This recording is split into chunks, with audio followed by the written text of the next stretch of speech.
Hello everyone, welcome back to the channel.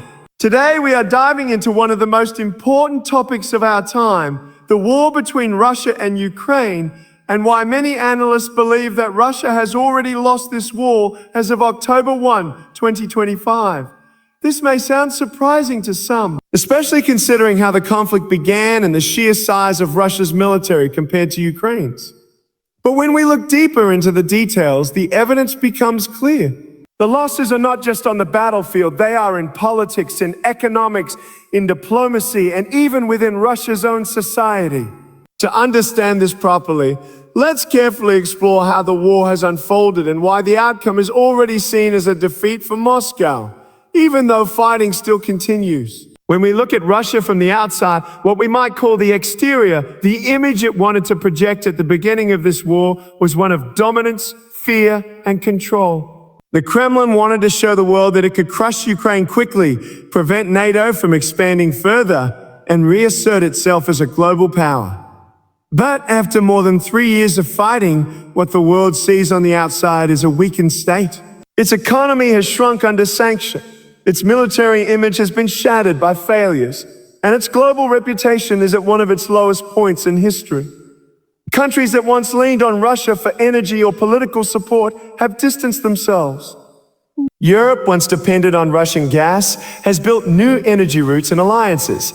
Nations that were undecided about their ties now see Russia as unreliable. The exterior, once polished with propaganda, now looks dented and cracked, showing the damage of a prolonged and failing war. If we take a look inside Russia, the interior, we can see the struggles of its own people. Domestic morale has dropped significantly.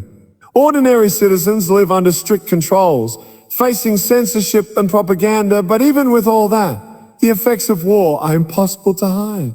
There are shortages of goods, rising prices, and a constant fear of conscription. Families see their sons and brothers being drafted into a war that seems endless. Protests, though heavily suppressed, still rise occasionally, a sign of unrest that no propaganda machine can fully silence. The Russian elite may still hold power, but cracks within the political structure are becoming more visible as blame shifts between different factions. The interior may still function, but it is stressed and unstable, much like a vehicle whose engine is worn out from years of misuse. When we focus on performance, meaning the actual results of Russia's military campaigns, the truth is difficult for Moscow to swallow. Russia entered the war with one of the largest armies in the world, equipped with tanks, aircraft, artillery, and nuclear weapons. Its leaders believed that Ukraine would collapse within weeks. But what has unfolded is the opposite.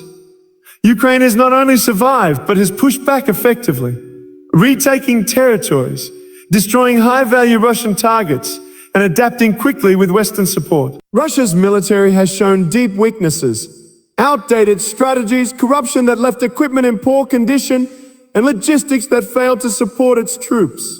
Soldiers often lacked proper training or equipment, while Ukrainian forces used modern technology, precision weapons, and strong intelligence provided by NATO. This difference in performance has defined the war. Russia's reputation as a military powerhouse has been shattered, and rebuilding that image could take decades. Looking at safety features, meaning Russia's ability to defend itself and protect its territory, we see yet another failure. Russia long claimed to be protected by strong borders, advanced missile systems, and nuclear deterrence. Yet, Ukraine and its allies have repeatedly shown that these defenses are not perfect. Drones have struck deep into Russian territory, damaging oil facilities and military bases. Sabotage operations have targeted infrastructure that was once thought to be untouchable. Even in cyberspace, where Russia once boasted of unmatched strength, it has been challenged and sometimes outmaneuvered.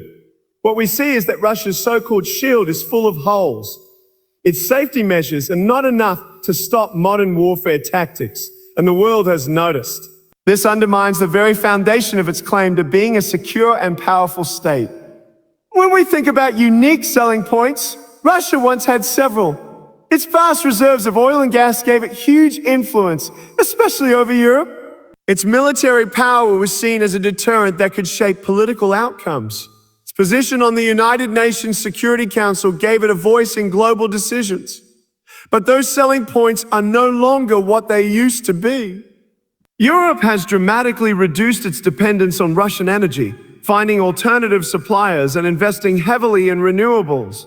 The Russian military, instead of inspiring fear, now inspires doubt and criticism. Its battlefield failures have erased the idea of overwhelming superiority. And its diplomatic position has weakened, with countries in Asia, Africa, and the Middle East questioning whether Russia can truly deliver on its promises. The unique advantages it once held have been eroded by its own actions in this war. The price of this conflict has been devastating.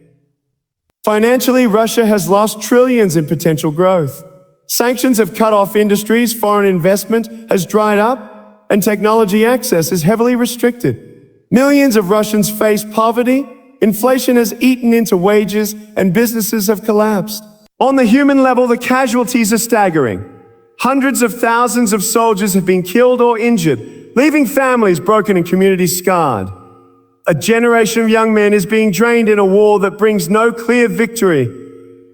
Beyond that, the brain drain of educated professionals leaving the country has further weakened Russia's future. And the biggest price of all is the loss of trust. Trust from allies, trust from neighbors, and trust from its own citizens. Once that is gone, rebuilding it is nearly impossible. The conclusion, therefore, is not just about territory or battles won or lost. It is about the overall trajectory of the nation. While Russia may still occupy parts of Ukraine, the broader war has already delivered a defeat in every critical category. The exterior image is shattered, the interior is unstable, the performance is poor, the safety systems have failed, the unique selling points have collapsed, and the price has been catastrophic. Even if fighting continues for years, the outcome will not change these facts. The losses are permanent and irreversible. Russia may cling to the hope of turning things around, but the reality is that the war has already costed the future it once imagined for itself. What remains now is a country isolated, weakened, and mistrusted, facing a long and difficult road ahead. Ukraine, despite its own enormous sacrifices, has shown the world that resilience, determination, and support from allies can overcome even the most powerful adversaries. For Russia, history will remember this not as a story of conquest, but as a story of overreach, failure, and decline. And that is why many experts confidently say that Russia has already lost the war, even as the guns continue to fire and the battles still rage. Thank you for watching. And if you want more deep analysis on world events and breaking developments, make sure to stay tuned, like, share, and subscribe for more.